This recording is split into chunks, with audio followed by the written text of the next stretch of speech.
Why can't I ever find a pen when I need one? A question that has plagued mankind since the dawn of the multicoloured biro. It sits alongside other infamous philosophical questions, like where is my other sock? And Grandma hasn't moved in a while. How long do I have to wait before giving her an exploratory poke to check if it's inheritance time? So why do pens leave us at the most inopportune time?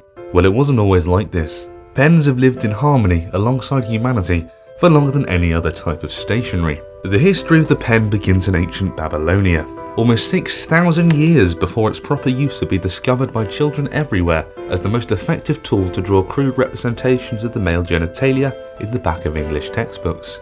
After thousands of years of writers being forced to interfere with swans, geese, and other delicious birds, something miraculous happened.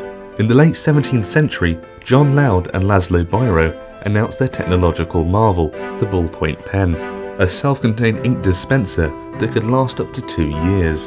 An invention that in 1888 was so astounding that to many it was practically magic. The two inventors were quickly tried as witches and burnt at the stake just to be sure. However, the biro itself continued to prosper. From signing death warrants to birthday cards, it grew to become a cornerstone of modern civilization. Until now. In a world full of e-cards, audiobooks and braille, the pen's place dropped from centre stage to a poorly written footnote. So apparent is the lack of respect for its use, the only people still using a pen on a daily basis are some of the absolute dregs of modern society: poets, waiters and crossword enthusiasts. It is no wonder why pens have begun to leave us. Not only have they been relegated away from general usage, but they also suffer from daily abuse. Constantly being chewed to barbaric disfigurement, pen lids are removed and forgotten about, causing a slow and agonising suffocation. And most heinous of all is the enslavement and forced servitude across banks nationwide. Chained and helpless, they are used to write endless checks for the type of people that feel that washing their hands is an attack on their civil liberties.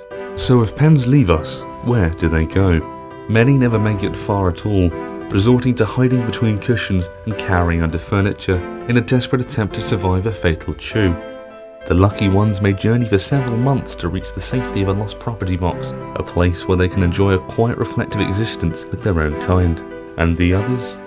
Some say they wish themselves away from our reality, some say they slip through wormholes in space, and others say they fall down drains.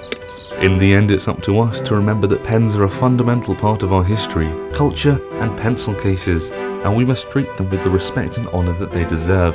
Then, and only then, might pens stop leaving us when we need them the most, and only then will they once again remain stationary.